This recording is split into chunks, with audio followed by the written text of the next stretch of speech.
अचल मल्होत्रा साहब, इसको मैं अगर ये देखूं कि जैसा कि अभी कमर आगा साहब एक्सप्लेन कर रहे थे कि ये जो इशू है ये सिर्फ आप छोटे चश्मे से इसको मत देखिए, ये एक बड़ा असर डालेगा, इंडिया पर भी असर डालेगा। ये भी एक बड़ी बात इन्होंने कही। ये तो इंडिया की रणनीति क्या होनी चाहिए, ये सवाल लेकर के आपके पास आऊँगा, लेकिन एक छोटा सा सवाल नरेंद्र तनेजा साहब आपके पास कि पिछले दिनों का अगर आप देखें तो ट्रंप की रणनीति क्या रही ईरान के प्रति, अगर पिछले कुछ स्टेटमेंट को अगर आप देखें तो?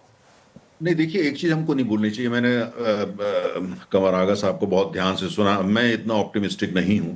मुझे नहीं लगता कि ग्राउंड देखिए, जब किसी भी देश के अंदर, चाहे वो इस्लामिक हो या किसी भी मजहब का हो, जब जनता इसलिए सड़क पे आती है कि उसका कारण उसकी भूख है या वहां पे भ्रष्टाचार है। रिवॉल्यूशनरी गार्ड है ईरान के, उनके करप्शन के मैं आपको उदाहरण देता हूं। मैं गया हूं कई दफा, मैंने देखा है, उसको अनुभव भी किया है। और जहां तक ये बात है कि जब तक, मैंने जैसे कहा कि अगर जो मूवमेंट वो चल की शुरुआत हुई है, ठीक है, उसमें कुर्दिश भी हो सकते हैं, उसमें कहीं पीछे से बलोच या मोसाद कोई भी हो सकता है, लेकिन जनता सामने इस तरह से इतिहास उठा करके देखिए, जो जनता जब सड़क पे आती है तो बड़ी बड़ी सत्ताएं जो है, कितनी भी ताकतवर हो, सब धराशायी हो जाती हैं।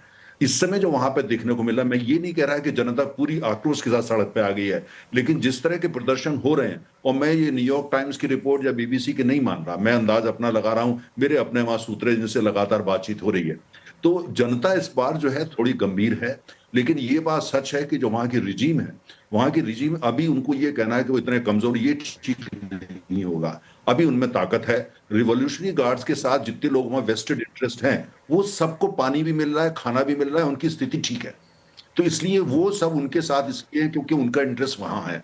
वो आम जनता जो आ रही है, सड़क पर आ रही है, वो भूख के कारण आ रही है, बेरोजगारी के कारण है, आर्थिक हालत खराब है। और जहां तक ये बात हुई कि वो आकर के एकदम तेल पे, अगर मान लिया वो ऐसा करता है, ईरान ईरान को अगर ऐसा होता है कि प्रोवोकेशन हो जाए, अमेरिका या इजराइल ने किया, और वो तेल ठिकानों पे हमला कर देता है, या दुबई पे कर देता है, या अबू धाबी पे कर देता है, तो उसका जवाब खतरनाक होगा। ईरान जानता है।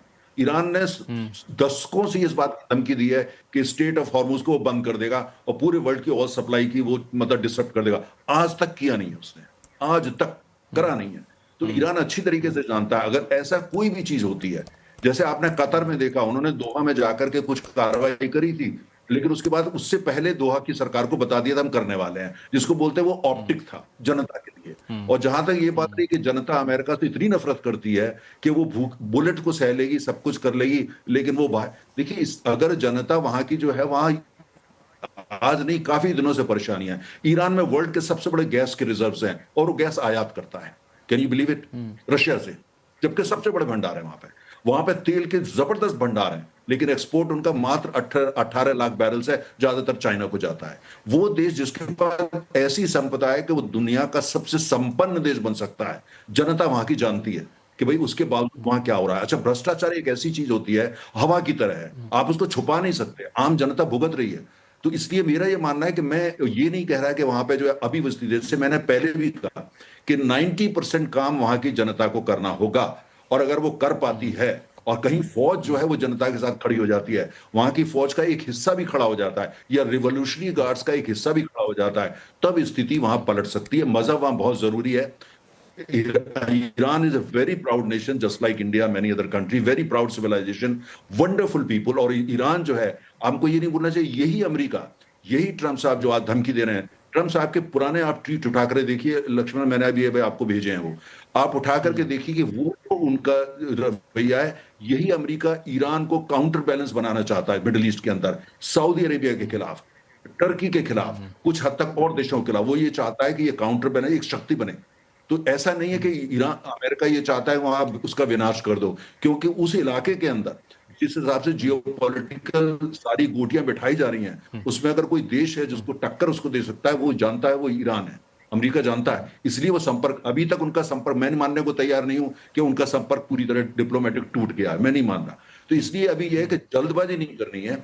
हम उसको ये नहीं कह सकते कि भाई Iran is a great civilisation, वहां की जनता ऐसी अमेरिका से नफरत होगी, वो अलग बात है, वो होती है, मतलब तमाम देशों कमर आगा साहब कुछ ऐड करना चाहता है आपकी बातों में? कमर आगा साहब कुछ इशारा करना, ऐड करना चाहते?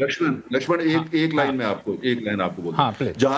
जहां तक ऑयल की बात है, ऑयल, वो सारा कैलकुलेशन देखिए, ना सऊदी अरब चाहेगा ऐसा कुछ हो, ना यूएई चाहेगा, ना अमेरिका चाहेगा, कोई भी नहीं चाहेगा कि स्थिति को इस काबू तक ले जाए कि कहीं पे उसका ऑयल डिस्ट्रप्शन हो। ईरान की जनता अगर 90% काम कर देती है तो ये लोग आएंगे, अगर वो नहीं कर पाती है, बहस होती रहेगी, चर्चाएं होती रहेंगी, जमीन पे बहुत ज्यादा नहीं कुछ होगा। कमर आगा साहब कुछ आप जोड़ना चाहते हैं? नहीं, पहली बात तो मैं ये कहना चाहता हूँ, मैं अभी ईरान गया था कुछ समय पहले, 1.5-2 साल के करीब, 2 साल हो रहे होंगे। इतनी बुरी स्थिति नहीं है जितनी बुरी ये वेस्टर्न मीडिया ये लोग बता रहे हैं कि लोग भूख से मर रहे हैं, ये सड़कों पे सब उतर आए हैं। उतरने वालों में संख्या बहुत कम है, बहुत एग्जैजरेट किया जा रहा है डिमॉन्स्ट्रेशंस को। और कल से जो 2 दिन से, जो पिछले 2 दिन से डिमॉन्स्ट्रेशंस हो रहे हैं वो देखने काबिल है, उसमें मिलियंस ऑफ पीपल सड़क पे हैं। दूसरी बात ये कि ये ऑयल वार है साहब। अमेरिका जो है वेनेजुएला में क्यों गया? तेल के लिए गया। ईरान में क्यों इतने दिनों से रिजीम चेंज की बात कर रहा है, सैंक्शंस लगाए हैं 10 साल से, तेल के ऊपर कब्जा करना चाहता है।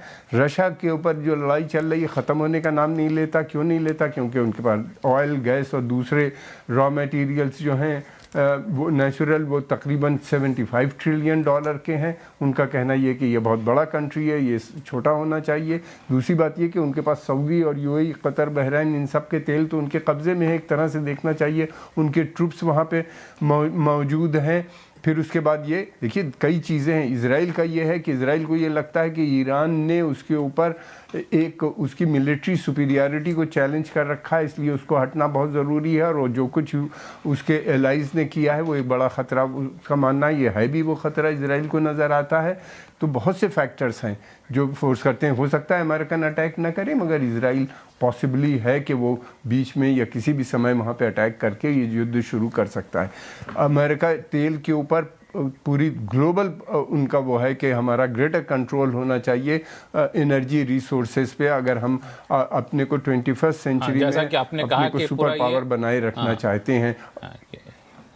जी, ये ऑयल वार है जैसा कि आप कह रहे हैं, लेकिन इन सब ये ऑयल वार है, ऑयल पे कब्जा ईरान। हाँ, 2 इंपॉर्टेंट सवाल है जो शो में मैं आगे चर्चा करना चाहूँगा अपने मेहमानों के साथ। एक कि ऐसे में भारत की रणनीति क्या होनी चाहिए, और दूसरा ये जो आशंका कई लोग जता रहे हैं कि इन सब के बीच में पाकिस्तान अपनी भूमिका को बढ़ा सकता है, व्हाइट हाउस के और ज़्यादा करीब जा सकता है, क्या इसकी भी संभावना है क्या? इन दोनों